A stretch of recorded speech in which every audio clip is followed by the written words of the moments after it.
You are totally right. I completely forgot to give you guys an update on Cece's stones. So, as I mentioned during her cystotomy video, yes, I'm in pajamas again. There's different types of stones. Some stones can be dissolved with diet, some have to be surgically removed. So, in her case, we did surgically remove the stones in her bladder, just given the size, and she didn't really like the urinary diet that much. And we didn't see much change on her ultrasound at 30 days past the diet that we started the diet. And you also know that during her ultrasound, we found, her x-ray, we found more stones in her kidneys. So unfortunately for Miss Cece, we found out that the stones that she does have are calcium phosphate, calcium oxalate. Those are stones that do not go away on their own. So it's a good thing we, removed the ones from her bladder. I just want to give a shout, you can hold these results, a shout out to the University of Guelph and Royal Canin. So Royal Canin actually pays for these, I don't know what you want to call them, where they, I can't think of the word, where they test the stones. Like they actually test everything and tell you what it is, how you can help it in the future and things like that. The crappy part is that this means that Cece's really is a medical case. The stones in her kidneys, so it's pretty dangerous to remove kidney stones in cats. It can cause a lot of issues. Cece's older, senior, not too old though, right, Cece? And she already has a lot of health issues. So obviously we're going to keep her on our urinary diet now. Lots of hydration. Sometimes you can give these cats like subcute fluids and things just to keep their fluids up, which help with stone formation. Try to keep the environment in her body, like her pH levels at a certain level so that she doesn't form more stones.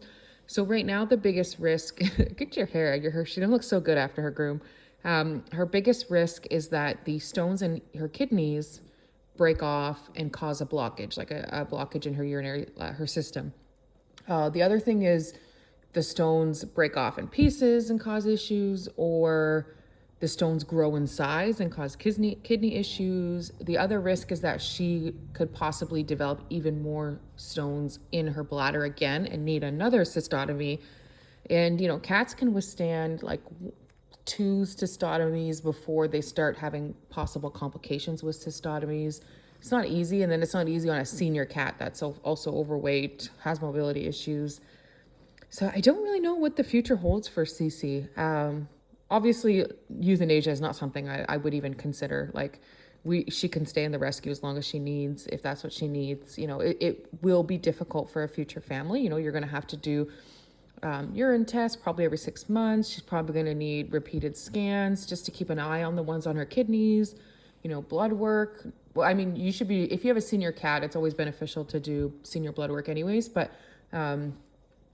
with a cat like her, like you also want to keep an eye on her kidney function and things like that. So she's going to be an expensive cat. And I know that especially in these times, that's not for everybody.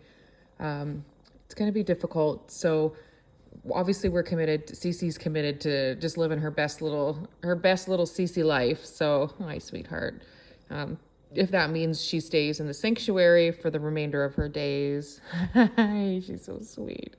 That's what she'll do. We still look for an adopter. I mean, nothing's like I said, we're okay at the sanctuary, but her having her own home and her own family would be ideal. But if that's not the case and not in the cards for her, just given her diagnosis and things, we'll go from there. So yeah, it's kind of cool. Kind of show you guys, if you can see, doesn't have our name, it has our vet, but look at, there's your name, Cece, right there.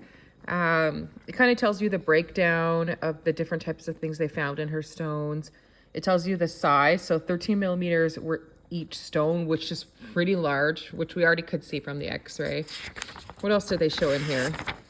It tells you the different types of things they found, therapy or prevention that you can use. Obviously, Royal Canin is going to recommend their urinary food, but there are different urinary foods. Unfortunately, they're all prescription.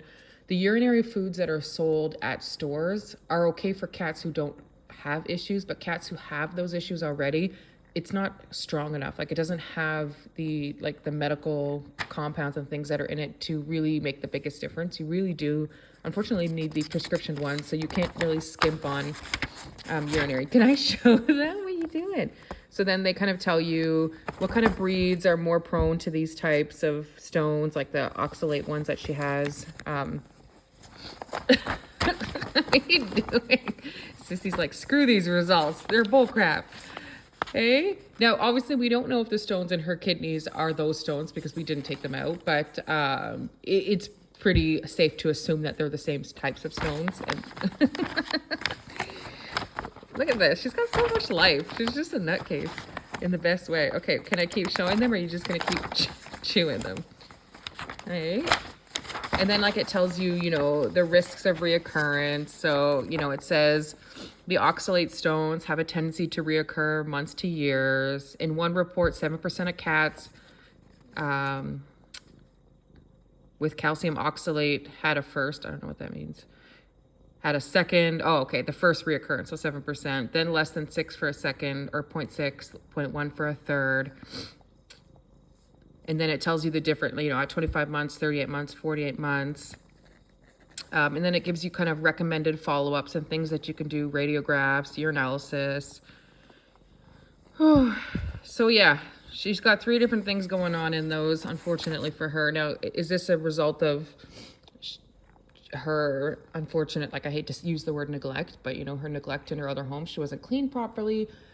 She obviously got very overweight, and a cat that she's declawed on all 4. Like, she just had all of these things that create a bad urinary environment. When you're not clean, all this bacteria enters and things happen. So did she stay in that pH level state for like a long time because of everything going on? I don't know. I'm not a urologist or a veterinarian or anything like that. I just know it's just kind of funny that all of the big cats have issues like this. And I think a lot of that comes back to grooming and diet and weight, obviously. So then it kind of gives you all the references and things and studies that you can go and read if you want to. But yeah, so that's the skinny on Cece here. Hey, hey, you're so pretty. You look like she's like sagging skin now that she's lost weight. She's kind of like Biggie. What are you doing? She's a good girl. Anyways, yeah, so that's the update on Cece. She's got, unfortunately, the kind of stones that you don't want to have. And unfortunately, you know, there's a chance that she may not have an issue and she'll live out the rest of her, you know, she's 10, I think 10 now, 11 now.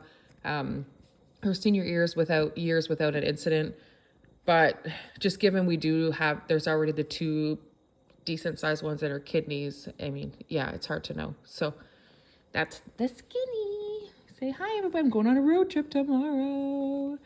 I don't know how Cece's going to do on this trip. I think she'll be good. She's such a chill cat. She gets like, nothing phases this cat at all, except a cat that's trying to steal her treats, or her spot. This is her favorite spot on here. Okay? So I'll keep you guys updated.